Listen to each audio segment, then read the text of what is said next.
എല്ലാവർക്കും Sindhu's food and സ്പൈസസിലേക്ക് സ്വാഗതം. ഇന്ന് നമ്മൾ വളരെ ഹെൽത്തി ആയിട്ടുള്ളതും അതുപോലെ തന്നെ ടേസ്റ്റി ആയിട്ടുള്ള ഒരു നോമ്പുതറ വിഭവമായിട്ടാണ് വന്നിരിക്കുന്നത്. ഇതാണ് ഹലീം. അപ്പോൾ ഈ ഹൈദരാബാദി ഡിഷ് വളരെ ടേസ്റ്റിയാണ്, അതുപോലെ തന്നെ ഉണ്ടാക്കാനും എളുപ്പമാണ്. ഞാനിവിടെ ഇപ്പോൾ ബീഫ് വെച്ചിട്ടാണ് ഈ ഒരു ഹലീം തയ്യാറാക്കിയിരിക്കുന്നത്. അതുപോലെ തന്നെ മട്ടൻ വെച്ചിട്ടും ഹലീം തയ്യാറാക്കാറുണ്ട്. അപ്പോൾ വളരെ ടേസ്റ്റി ആയിട്ടുള്ളതും അതുപോലെ തന്നെ ഹെൽത്തി ആയിട്ടുള്ള കുറഞ്ഞ ഇൻഗ്രീഡിയൻസ് വെച്ച് തയ്യാറാക്കാൻ പറ്റുന്ന ഈ ഒരു നോമ്പുതറ വിഭവം എല്ലാവരും ഈ റമദാന് തയ്യാറാക്കുമെന്ന് പ്രതീക്ഷിക്കുന്നു. കൂടാതെ നിങ്ങൾ എൻ്റെ ചാനൽ ഇതുവരെ സബ്സ്ക്രൈബ് ചെയ്യാതെ കാണുന്നെങ്കിൽ സബ്സ്ക്രൈബ് ചെയ്യാനും ഈ വീഡിയോ ഇഷ്ടപ്പെടുകയാണെങ്കിൽ ലൈക്ക് ചെയ്യാനും കമൻറ്റ് ചെയ്യാനും അതുപോലെ ഫാമിലിക്കും ഫ്രണ്ട്സിനൊന്നും ഷെയർ ചെയ്യാനും മറക്കരുത്. Thank you. ഹലീം ഉണ്ടാക്കാൻ വേണ്ടിയിട്ട് ഞാനിവിടെ എടുത്തിരിക്കുന്നത് നുറുക്ക് ഗോതമ്പാണ്, അതായത് ബ്രോക്കൺ വീറ്റാണ്. ഇതിന് പകരമായിട്ട് ഹോളായിട്ടുള്ള വീറ്റ്, അതായത് മുഴുവനായിട്ടുള്ള ഗോതമ്പ് വേണമെങ്കിൽ എടുക്കാവുന്നതാണ്. ഇത് ഞാനൊരു 3/4 കപ്പാണ് എടുക്കുന്നത്. അതിനുശേഷം നമുക്കിത് 1-2 പ്രാവശ്യം നന്നായി കഴുകിയെടുക്കാം. അപ്പോൾ മുഴുവനുള്ള ഗോതമ്പാണ് നിങ്ങൾ ഉപയോഗിക്കുന്നതെങ്കിൽ തലേന്ന്, അതായത് ഓവർനൈറ്റ് സോക്ക് ചെയ്ത് വെക്കണം. കാരണം ഗോതമ്പിനൊക്കെ നല്ല വേവുള്ളതാണ്. ഞാനിപ്പോൾ ഈ ഒരു ഗോതമ്പ് നുറുക്ക് ഞാനൊരു 6 മണിക്കൂറാണ് സോക്ക് ചെയ്ത് വെക്കുന്നത്. അതിന് ശേഷമാണ് നമ്മളിവിടെ ഹലീം തയ്യാറാക്കുന്നത്. അപ്പോൾ 1-2 പ്രാവശ്യം നന്നായി കഴുകിയെടുക്കാം. അതിന് ശേഷമാണ് കുതിരാൻ വേണ്ടിയിട്ട് വെക്കുന്നത്. അതിനത് 3 പ്രാവശ്യം കഴുകിയെടുത്തിട്ടുണ്ട്. ഇനി നമുക്കത് സോക്ക് ചെയ്യാൻ വേണ്ടി വെക്കാം. ഒരു 6 മണിക്കൂറാണ് ഞാനിപ്പോൾ ഇത് സോക്ക് ചെയ്യാൻ വേണ്ടി വെക്കുന്നത്. കൂടാതെ നമുക്കിതിലേക്ക് കുറച്ച് പരിപ്പ് വർഗ്ഗങ്ങളും കൂടി സോക്ക് ചെയ്യാനുണ്ട്. ഞാനിവിടെ ഇപ്പോൾ 1/4 കപ്പ് കടലപ്പരിപ്പാണ് എടുത്തിരിക്കുന്നത്. പിന്നെ എടുത്തിരിക്കുന്നത് 1/4 കപ്പ് ചെറുപയർ പരിപ്പ്. പിന്നെ എടുത്തിരിക്കുന്നത് മസൂർ ദാലാണ്, അതായത് ചുമന്ന പരിപ്പ്. ഇത് 1/4 കപ്പ് തന്നെയാണ് എടുക്കുന്നത്. അങ്ങനെ ഞാനിവിടെ ഇപ്പോൾ ഈ 3 പരിപ്പാണ് ഹലീം ഉണ്ടാക്കാൻ വേണ്ടിയിട്ട് എടുക്കുന്നത്. ഈ പരിപ്പ് നമുക്ക് നന്നായി കഴുകിയെടുത്ത ശേഷം സോക്ക് ചെയ്യാൻ വേണ്ടി വയ്ക്കാം. അങ്ങനെ പരിപ്പും കഴുകിയെടുത്ത ശേഷം സോക്ക് ചെയ്യാൻ വേണ്ടി വെച്ചിട്ടുണ്ട്. ഇനി ഞാനൊരു വലിയൊരു സവാളയാണ് തിന്നായിട്ട് കട്ട് ചെയ്ത് വെച്ചിരിക്കുന്നത്. ഇത് നമുക്ക് ഫ്രൈ ചെയ്തെടുക്കാനുള്ളതാണ്. അപ്പോൾ നിങ്ങളുടെ ഒരു ചെറിയ സവാളയാണെങ്കിൽ 2 സവാള വേണം ഇതുപോലെ സ്ലൈസ് ചെയ്തെടുക്കാൻ. സവാള ഫ്രൈ ചെയ്തെടുക്കുന്നതിന് മുന്നായിട്ട് നമുക്ക് കുറച്ച് കാഷ്നട്ട് ഒന്ന് ഗാർണിഷ് ചെയ്യാൻ വേണ്ടിയിട്ടുള്ളതൊന്ന് ഫ്രൈ ചെയ്തെടുക്കാം. അപ്പോൾ അതിനുവേണ്ടി ഞാൻ 1 ടീസ്പൂൺ നെയ്യാണ് ചേർക്കുന്നത്. അതിനെന്താ നെയ്യൊക്കെ മെൽറ്റായിട്ടുണ്ട്. നമുക്കിതിലേക്ക് കുറച്ച് കാഷ്നട്ട് ഒന്ന് ഫ്രൈ ചെയ്തെടുക്കാം.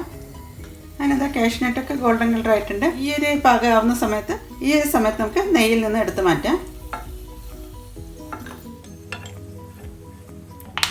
ഇനി അതിലേക്ക് കുറച്ച് വെളിച്ചെണ്ണയും കൂടി ചേർത്ത ശേഷമാണ് സവാള ഫ്രൈ ചെയ്തെടുക്കുന്നത്. ഞാൻ ഡീപ്പ് ഫ്രൈ അല്ല ചെയ്യുന്നത്, ഷാലോ ഫ്രൈ ആണ് ചെയ്തെടുക്കുന്നത്. അങ്ങനെ വെളിച്ചെണ്ണയൊക്കെ നന്നായി ചൂടായിട്ടുണ്ട്. ഇനി നമുക്ക് ഈ സവാള നന്നായി ഗോൾഡൻ കളർ ആവുന്ന രീതിയിൽ ഫ്രൈ ചെയ്തെടുക്കാം. ഉള്ളി പെട്ടെന്ന് വഴണ്ട് കിട്ടുന്നതിന് വേണ്ടിയിട്ട് ഒരു 1/4 ടീസ്പൂൺ ഉപ്പും കൂടി ചേർക്കാം.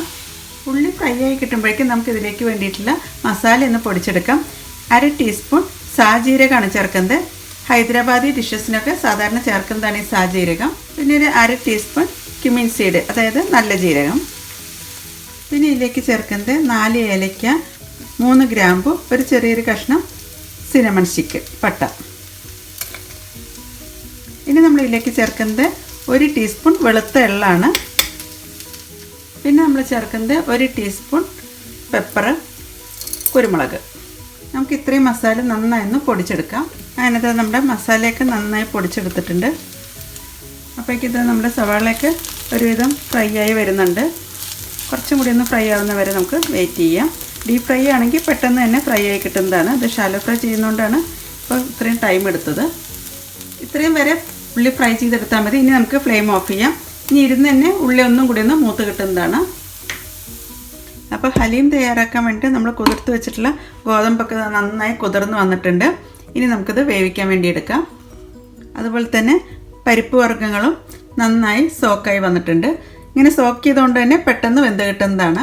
ഞാനിവിടെ ഇപ്പോൾ ബീഫ് വെച്ചിട്ടാണ് ഈ ഹലീം തയ്യാറാക്കുന്നത്. അപ്പോൾ ഞാൻ ബീഫ് എല്ലോട് കൂടിയിട്ടുള്ള പീസാണ് എടുത്തിരിക്കുന്നത്. ഒരു 450 ഗ്രാമാണ് നമ്മൾ ഈ ബീഫ് ഇതിലേക്ക് വേണ്ടി എടുക്കുന്നത്. അങ്ങനെ നമ്മുടെ ബീഫൊക്കെ നന്നായി കഴുകി എടുത്തിട്ടുള്ളതാണ്.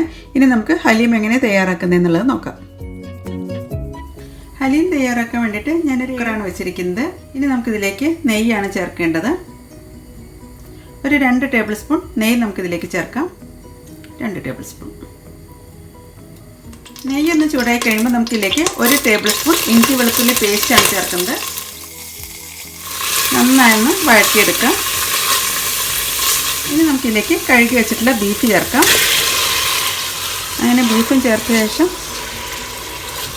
നെയ്യിൽ നന്നായി വഴറ്റിയെടുക്കാം. ഞാനിപ്പോൾ വലിയ പീസ് തന്നെ ആയിട്ടാണ് ഇട്ടിരിക്കുന്നത്, ചെറിയ പീസായിട്ട് കട്ട് ചെയ്തെടുത്തിട്ടൊന്നുമില്ല. ഫ്ലെയിം ഒന്ന് കുറച്ച് വെച്ച ശേഷം നമുക്ക് ഇതിലേക്ക് പൊടികൾ ചേർക്കാം. 1/2 ടീസ്പൂൺ മഞ്ഞൾപ്പൊടിയാണ് ചേർത്തിരിക്കുന്നത്, 1 teaspoon Kashmiri chilli powder, 1 teaspoon മല്ലിപ്പൊടി, 1 ടേബിൾ സ്പൂൺ പുളിയില്ലാത്ത നല്ല കട്ട തൈര്. എന്നിട്ട് ഈ പൊടികളും ബീഫുമായിട്ട് നന്നായൊന്ന് മിക്സ് ചെയ്തെടുക്കാം. ഫ്ലെയിം ഒന്ന് മീഡിയത്തിലേക്ക് മാറ്റിയ ശേഷം വേണം ബീഫ് നന്നായൊന്ന് മിക്സ് ചെയ്തെടുക്കാൻ. ഇനി ഇതിലേക്ക് 2 പച്ചമുളക് കട്ട് ചെയ്ത് ചേർക്കാം. പിന്നെ ഇതിലേക്ക് 1 പിടി മല്ലിയില അരിഞ്ഞതാണ്. നേരത്തെ ഫ്രൈ ചെയ്ത് വെച്ചതിൻ്റെ പകുതി സവാള നമുക്ക് ഇതിലേക്ക് ചേർക്കാം. ബാക്കി നമുക്ക് ഗാർണിഷ് ചെയ്യാൻ വേണ്ടിയിട്ടുള്ളതാണ്. നേരത്തെ പൊടിച്ച് വെച്ചിട്ടുള്ള മസാല നമുക്ക് ഇതിലേക്ക് ചേർക്കാം. അങ്ങനെ മസാലയും ഉള്ളിയും എല്ലാം ചേർത്ത് ബീഫ് നന്നായൊന്ന് മിക്സ് ചെയ്തെടുക്കാം. ഇനി നമുക്ക് ഇതിലേക്ക് ആവശ്യത്തിനുള്ള ഉപ്പ് ചേർക്കാം. ഇനി നമുക്ക് ഇതിലേക്ക് സ്ട്രെയിൻ ചെയ്ത് വെച്ചിട്ടുള്ള ഗോതമ്പ് നുറുക്ക് ചേർക്കാം. അതുപോലെ തന്നെ സോക്ക് ചെയ്ത് വെച്ചിട്ടുള്ള പരിപ്പുകളും ചേർക്കാം. അങ്ങനെ നമ്മളെല്ലാം ചേർത്ത ശേഷം നന്നായൊന്ന് മിക്സ് ചെയ്തെടുക്കാം. ഇനി നമ്മൾ ഇതിലേക്ക് ചേർക്കുന്നത് 1 കപ്പ് പാലാണ്. ഇതിന് പകരമായിട്ട് തേങ്ങാപ്പാൽ വേണമെങ്കിലും ചേർക്കാവുന്നതാണ്. വെള്ളം കൂടി ചേർക്കുന്നുണ്ട്, കപ്പ്, പിന്നെ 1 കപ്പ്, അങ്ങനെ 3 കപ്പ് വെള്ളവും 1 കപ്പ് പാലുമാണ് നമ്മളിതിലേക്ക് ചേർത്തിരിക്കുന്നത്. എന്നിട്ട് എല്ലാം ഒന്ന് മിക്സ് ചെയ്തെടുക്കാം. പരിപ്പൊക്കെ വേവുന്ന സമയത്ത് നന്നായി തിക്കാവും, അതുപോലെ അടി പിടിക്കാനുള്ളൊരു ചാൻസ് ഉള്ളതാണ്. അതുകൊണ്ട് തന്നെ ആവശ്യത്തിന് വെള്ളം ചേർക്കേണ്ടതാണ്. ഞാൻ ഇതിലേക്ക് 1 കപ്പ് വെള്ളം കൂടി ചേർക്കുന്നുണ്ട്. അപ്പോൾ 4 കപ്പ് വെള്ളം 1 കപ്പ് പാലുമാണ് ചേർത്തിരിക്കുന്നത്. ഇനി ഹൈ ഫ്ലെയിമിൽ 1 വിസിൽ വരുന്നവരെ വയ്ക്കാം. അതിന് ശേഷം പിന്നെ ലോ ഫ്ലെയിമിലാണ് 45 മിനിറ്റ് നേരം വേവിക്കേണ്ടത്.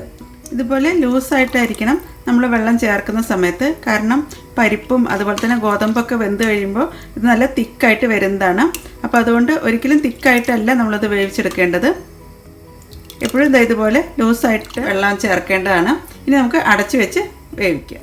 അങ്ങനെ വാഷറൊക്കെ ഇട്ട ശേഷം നമ്മൾ അടച്ചു വെച്ചിട്ടാണ് വേവിക്കേണ്ടത്. ഹൈ ഫ്ലെയിമിലാണ് 1 വിസിൽ വരുന്നവരെ വേവിച്ചെടുക്കുന്നത്. അങ്ങനെ നമുക്ക് കുക്കറൊന്ന് തുറന്ന് നോക്കാം. കുക്കറൊക്കെ തണുത്തിട്ട് ഇപ്പോൾ 1 അരമണിക്കൂർ നേരം കഴിഞ്ഞിട്ടുണ്ട്.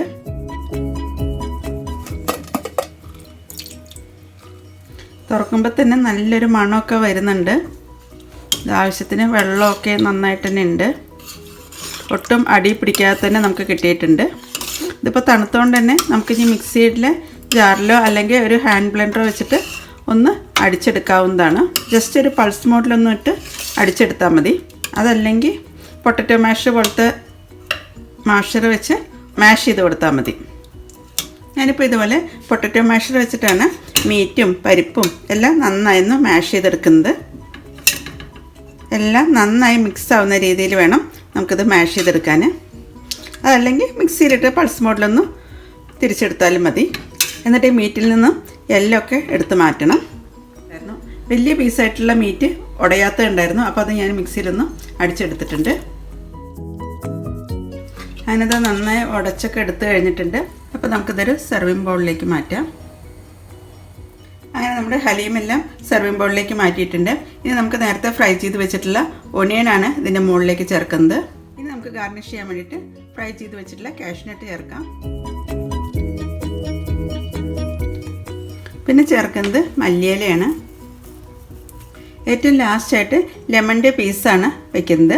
അപ്പോൾ ഈ ലെമണും കൂടി പിഴിഞ്ഞിട്ടാണ് നമ്മൾ ഈ ഒരു ഹലീം കഴിക്കുന്നത്. അപ്പോൾ അങ്ങനെ വളരെ ടേസ്റ്റി ആയിട്ടുള്ളതും അതുപോലെ തന്നെ ഹെൽത്തി ആയിട്ടുള്ള ഈ ഒരു നോമ്പ് തുറ വിഭവം നിങ്ങൾ ഇതുവരെ ട്രൈ ചെയ്തിട്ടില്ലെങ്കിൽ ഇതൊന്ന് ട്രൈ ചെയ്ത ശേഷം ഫീഡ്ബാക്ക് തരാൻ മറക്കരുത്. Thank you.